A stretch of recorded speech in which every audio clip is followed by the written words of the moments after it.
Welcome to Orange Weekly, presented by Crouse Health. Alongside Nate Mink, I'm Brent.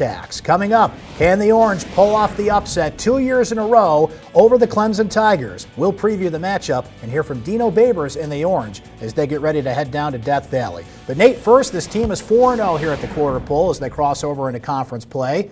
So what do we know about this team? Well, Brent, like you said, they're 4-0 for the first time since 1991. Historical achievement there. They're also only one of 21 unbeaten teams in the FBS level. So they're getting really good special teams play right now that's setting up their offense to score in bunches. The defense has played lights out the last couple weeks.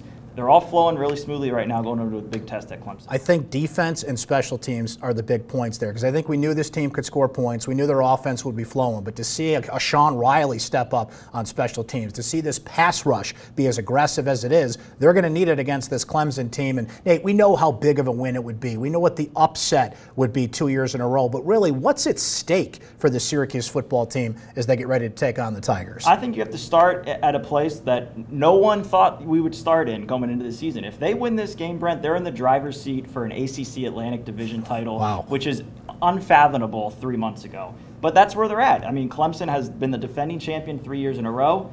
You win down there, you not only get the win over Clemson, you give yourself a little bit of leeway in case you do slip up later in the year, knowing you have that tiebreaker over Clemson. But again, I think Dino Babers has been really harping on not looking ahead too much, taking it one game at a time. Even if they slip up down in Death Valley, they're still in a position to still win 7, 8, maybe 9 or more games, just knowing how the ACC has played out this season. By the way, if Syracuse does beat Clemson this week, I've been having some fun conversations online with some fellows on Twitter. I will vote for Syracuse in the AP poll, but they got to beat this Clemson team and perhaps win down the road here. And that's what's at stake, Nate, because even if they lose to Clemson, which no shame in that, the ACC has become wide open this year. Virginia Tech loses to Old Dominion. You've got Duke in the poll. You've got teams all over the place. So should Syracuse drop one in Death Valley, certainly doesn't kill their season.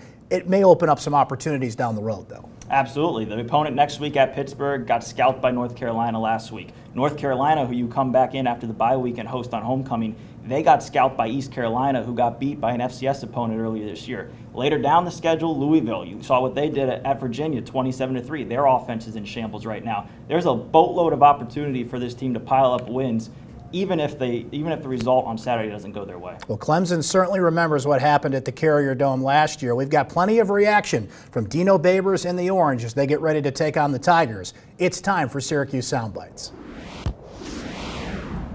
The biggest difference is that A, they're going to be ready to go, and we're not going to have our home crowd with us. They're going to have their home crowd with them, and that's a big advantage. I know 2 years ago when we went down there, we had a lot of difficulties, couldn't hear. It's going to be extremely loud, but you know that's how it's supposed to be in a big game when you're going into somebody else's place. So we'll get ready for that this week, and then we'll go play the game. Like I said, I mean, it's going to be a tremendous challenge. I've been saying that all week. Clemson, top to bottom, they're going to be one of the best teams to go against all season. Coach Sweeney has done a great job with that program. So you look at that D-line, I mean, they're they got a lot of veterans over there. They're huge, fast, strong, smart.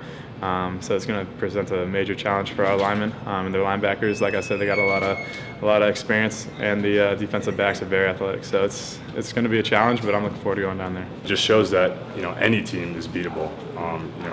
Whether it's Bama or Clemson or Georgia or whatever. Any given day. So we're just attacking it like we believe we can win, and I mean we go into every game like that. So it's good. Both quarterbacks are really good, and overall as a team they're really good. Brian probably likes to pull the ball down and run a little bit more, but Lawrence likes to stay in the pocket a little bit more. But overall, both of them can go, and that's why they're both out there playing. Nate, now we know that Syracuse can really hone in on the freshman sensation. It was Trevor Lawrence and Kelly Bryant, but now we know it's only Trevor Lawrence. How do they defend Clemson's big-time freshman quarterback? I think they got to pressure him just like they pressured Francois at Florida State, just like they pressured Pindell at UConn. Brent, this is a very, very experienced Clemson offensive line, but they can get to him. I mean, Trevor Lawrence is the #1 recruit in the 2018 class. He is a future pro.